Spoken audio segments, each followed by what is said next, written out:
Hello everyone, welcome back to my YouTube channel. তোমালোক সকলোৰে কাৰণে এটা গুড নিউজ আছে। ফাইনেলি জিডিএছৰ অনলাইন এপ্লাই ষ্টাৰ্ট হোৱাৰ কাৰণে অফিচিয়েল নটিচ ওলাই গ'ল আজি 12 জুলাইত। এইটো ওলাইছে government of India, ministry of communication, department of post. দেখিছা তোমালোকে, এইখন হ'ল official notice regarding the upcoming post office vacancy. যিহেতু মই আগতে কৈছিলোঁ কি 15 জুলাইৰ পৰা অনলাইন এপ্লিকেশ্যন ষ্টাৰ্ট হ'ব, কিন্তু অফিচিয়েল নটিচ মানে পোৱা নাছিলোঁ। কিন্তু আজি ফাইনেলি অফিচিয়েল যোনটো নটিচ আছিলে ওলাই গ'ল। আৰু ইয়াতে দেখিছা, সেইটো ওলাইছে ministry of communication, department of পোষ্টৰ পৰা। গ্ৰামীণ ডাক সেৱক অনলাইন এংগেজমেণ্ট শ্বিডিউল জুলাই 2024। আৰু ইয়াতে পোষ্টৰ কাৰণে ওলাইছে branch post master, assistant branch post master আৰু ডাক সেৱক। যিহেতু মই আগতে কৈ আছিলোঁ ৰিগাৰ্ডিং দ্য পোষ্ট।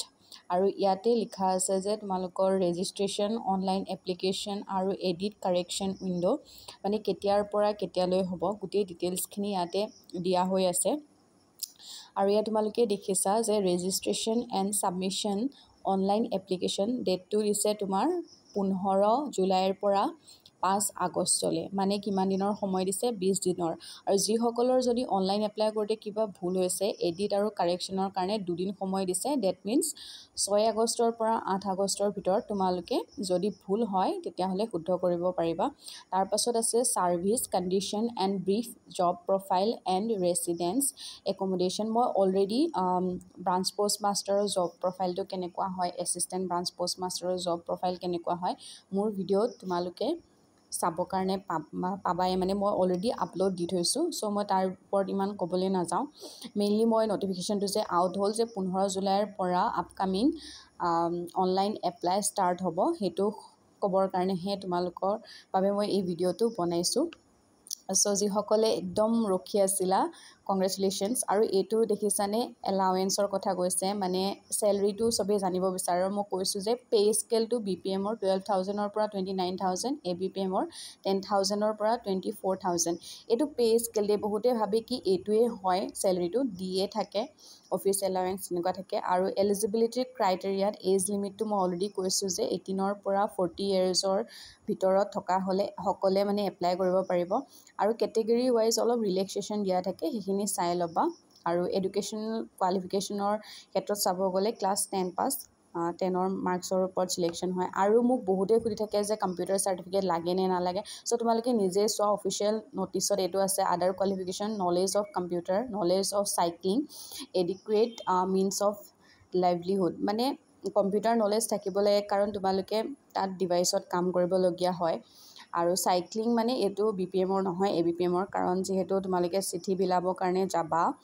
চ' তোমালোকেতো চাইকেল লৈ, মানে যিসকলে স্কুটিত গ'লেও কথা নাই, কিন্তু নৰ্মেলি চাইকেলৰ মানে নলেজটো থাকিব লাগে। আৰু চবেইতো চাইকেল চলাব জানেই বাৰু, সেইটো ইমান ডাঙৰ কথা নহয়। আৰু ইয়াতে কিছুমান মানে ৰিজাৰ্ভেশ্যন থাকে হা, যিসকল মানে ফিজিকেলি ডিজেবল হয়। মানে আমাৰ 21টা ডিজেবিলিটি আছে ন মেডিকেল ছায়েন্সৰ মতে। চ' তাৰ ভিতৰত যিসকলে মানে ডিজেবল হয়, ল' ভিজন হয়, বা কিছুমানৰ ডিফ হয়, কিছুমানৰ ড্ৰাফিজম হয়, তেওঁলোকৰ কাৰণে থাকে।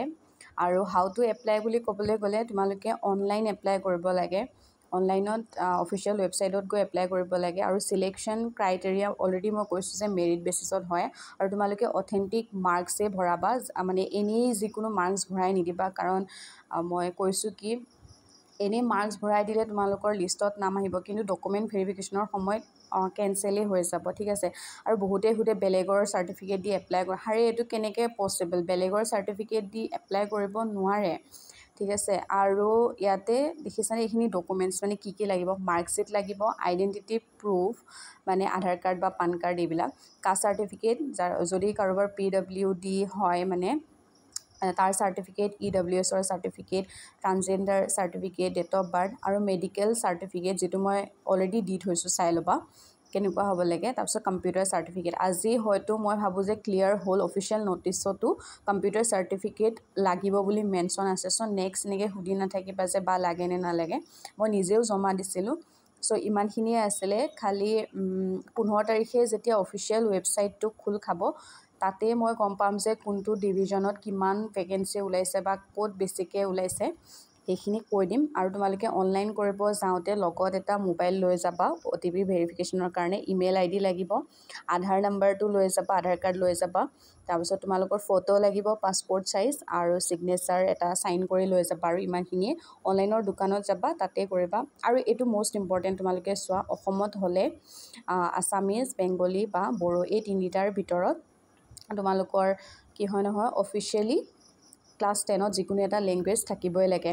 বড়ো, বেংগলী আৰু আছামিজ এইকেইটা নাথাকিলে তোমালোকে এপ্লাই কৰিবৰ কাৰণে এলিজিবল নহয়। আৰু ইয়াতে কিছুমান এনেক্সাৰ দিছে। একচুৱেলি এইবোৰ কি হয়, তোমালোকে যদি চিলেকশ্যন পোৱা, তাতে তোমালোকে যেতিয়া ভেৰিফিকেশ্যনৰ কাৰণে যাবা নিজৰ ডিভিজনত, তেতিয়া ভেৰিফিকেশ্যন যোনে কৰে তেওঁলোকে তোমালোকক উলিয়াই দিব আৰু ফিল আপ কৰি তোমালোকে জমা দি থৈ আহিবা। চ' ইমানখিনিয়ে আছিলে। যিসকলে ভাবিছে এপ্লাই কৰিম বুলি, 15 তাৰিখে এপ্লাই কৰিবা। চ' আজিলৈ আহিছোঁ, বাই বাই।